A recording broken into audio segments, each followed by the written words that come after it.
Welcome back to Philosophy of Mind. Let's take a minute and review what we learned about Descartes in the first and second meditations. So in the first meditation, Descartes considered the four sources of doubt, and at the end of the meditation thought, there's nothing that I can be certain of. All of my possible beliefs, all my sense perceptions, all of my mathematical knowledge, all of that stuff is possible to doubt because there might be an evil genius deceiving me about all of these things. So at the end of the first meditation, Descartes just gives up, goes to sleep, says, there's nothing I can be certain of. By the second meditation, then, he starts out thinking, okay, seems like there's nothing I can be certain of. Is that really the case? And hits upon this one indubitable truth, this classic, well-known phrase, cogito ergo sum. I think, therefore I exist. So this one thing Descartes thinks is the foundation of all knowledge, that because I am perceiving things, I'm thinking things, even if all of these perceptions could be wrong, at least there's somebody who's being deceived. While I'm thinking about these things, then there must be somebody who's doing the thinking. There's something that's going on here. I exist while I'm thinking. And remember that thinking includes sensing and perceiving and imagining. All of those things count as thoughts, according to Descartes at this point. And then he goes through the wax example to try to think about what he knows, how he thinks he knows anything else beyond that he's existing. And he determines that it seems like, even though it seems like his sense perceptions give him information about how things are and give him knowledge, in fact, his senses are just the means by which his mind understands really how things are. So in the end of the second meditation, Descartes determines that it's the mind alone that determines what he knows, that a judgment about essences is what determines knowledge. But he doesn't know anything yet because it still could all be a mistake. There still could be an evil genius deceiving him about what he thinks he knows. So at the end of second meditation, he's got this sense that knowledge comes through judgment, but yet there might be deception. So I'll go through now what he argues in the third through the fifth meditation. You don't need to know these meditations. I encourage you to read them. They're also classic arguments and in Descartes' wonderful style. But I just want to go through the argument briefly so that you have a sense of how Descartes gets from not knowing anything except that he exists in meditation 2 to meditation 6, which we will be talking about later on. So in meditation 3, Descartes looks at his thoughts, which is at this point all he has, possibly mistaken thoughts, and tries to look for some source of something that he can hang on to hang all the rest of knowledge on. And he discovers he has this idea of God.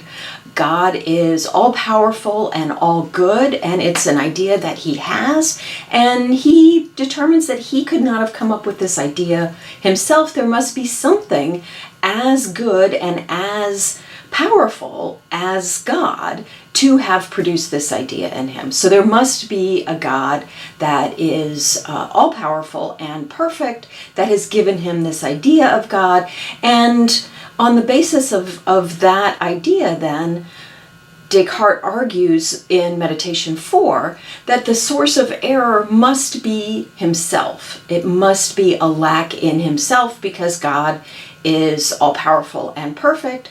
So God could not have created mistakes. All mistakes must have come from him. And so, this is the beginning of the argument that he has to base knowledge on. And then in Meditation 5, he comes up with an even more solid argument for the existence of God. God is all perfect. That is part of the essence of God. And the idea of God is essentially to be perfect. And one perfection, Descartes argues, is existence. So God's existence must be true.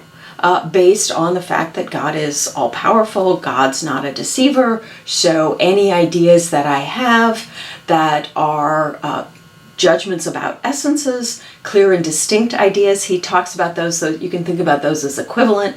A judgment about essence is a clear and distinct perception. That's the way he talks about what he knows by the mind alone.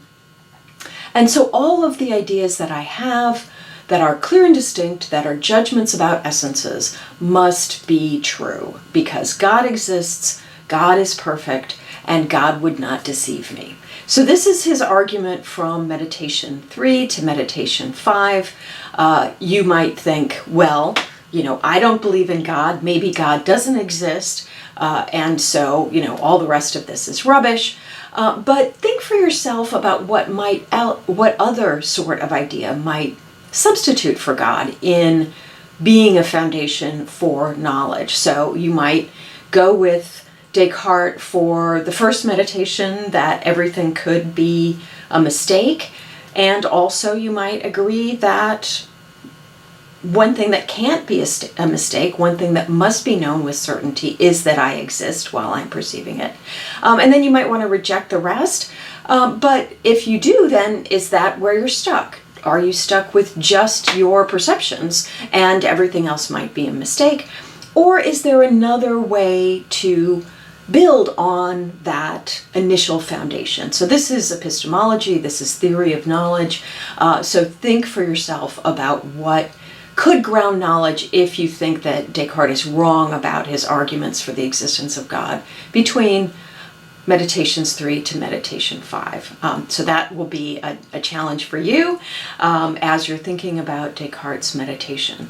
But keep in mind that at the end of Meditation 5, where we're beginning on Meditation 6, all Descartes knows at this point, all he can really trust, is that he exists as a thinking thing, that his mind exists as a result of Meditation 2, that God exists because God is essentially perfect, and that all of his clear and distinct perceptions, all of his judgments about essences must be true. So he can know that mathematics is true because that is essential. He can know that physics is true, except he can't know that there are actually physical bodies that obey the laws of physics because the physics that he understands is purely theoretical. So, so at the beginning of Meditation 6, all he has is these conceptual ideas, these judgments about essences, that he exists and is having possibly deluded experiences, and that God exists and God would not be a deceiver. This is all he knows. And in Meditation 6, what Descartes wants to prove is that there are actually bodies. There is a material world. And so that's the job of Meditation 6.